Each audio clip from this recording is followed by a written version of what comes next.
আসসালামু আলাইকুম রহমতুল্লাহি ওবারাকাতুহ। সম্মানিত ভিউয়ার সকলে কেমন আছেন? আশা করছি সকলে আল্লাহ রাব্বুল আলামিনের অশেষ করুণা এবং দয়ায় সুস্থ আছেন, ভালো আছেন।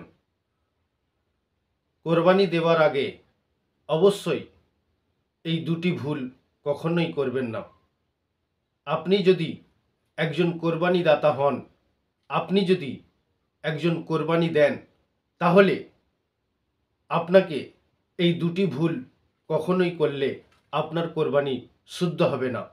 যে দুটি ভুলের কারণে আপনার মূল্যবান পশুটি অযথা খরচা হবে, বেকার হয়ে যাবে, আপনার কোনো কাজে আসবে না। এক নম্বর হলো, যেনারা কসাই আছেন, যেনারা আপনার পশুটিকে বুটি বুটি করবে, যেনারা আপনার পশুটিকে জবাহ করবে, তেনাদেরকে পারিশ্রমিক হিসাবে কোনো আপনার কোরবানির মাংস গোশ দেয়া যাবে না, কোনো কিছু দেয়া যাবে না। আপনার পশুটির কোনো কিছুই তেনাদেরকে পারিশ্রমিক হিসাবে দেয়া যাবে না। তেনাদেরকে আলাদাভাবে টাকা দিন, মজুরি দিন। এক।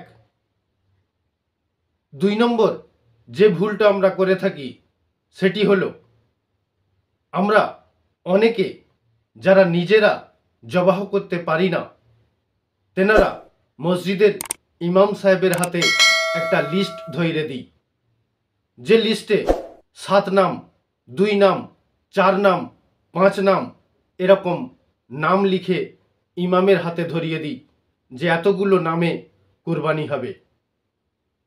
সম্মানিত ভিউয়ার্স, এটা কখনোই করবেন না। ইমাম সাহেবকে বলে দেবেন এই ৭ জনের পক্ষ থেকে আল্লাহর নামে কোরবানি হবে।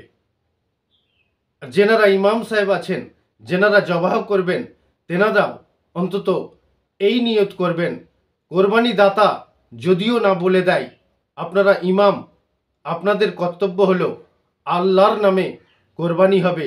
একটাই নাম, যে নামে আল্লাহর নাম, আল্লাহর নামে কোরবানি হবে এবং ৭ জনের পক্ষ থেকে হবে, ৪ জনের পক্ষ থেকে হবে, ৫ জনের পক্ষ থেকে হবে।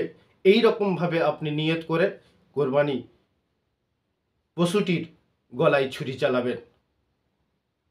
এই দুটি ভুল আমরা যদি করে থাকি তাহলে আমাদের কোরবানি শুদ্ধ হবে না, অযথা বেফজুর খরচা হবে, টাকা পয়সা, এবং আপনার পশুটি, মূল্যবান পশুটি কোনো রকম আখেরাতের কাজে আসবে না। তাই সম্মানিত ভিউয়ার্স, আপনি একজন যদি কোরবানি দাতা হয়ে থাকেন, এই দুটি ভুল কখনোই করবেন না। এত টাকা দিয়ে আপনি পশুটি কিনেছেন, আল্লাহ কিনিয়েছে, আরও কেনাবে, আরও কিনুন, কোরবানি দিন। আল্লাহ আপনার আমার সকলের কোরবানিকে যেন আল্লাহ কবুল করেন। কিন্তু এত টাকা পয়সা খরচা করে আপনি গরু কিনেছেন, এত টাকা পয়সা খরচা করে আপনার পশুটি কিনেছেন, কিন্তু আর কিছু টাকা যদি আপনি কাজে লাগান তাহলে আপনার কোরবানিটি জায়েজ হবে, কোরবানিটি কাজে আসবে।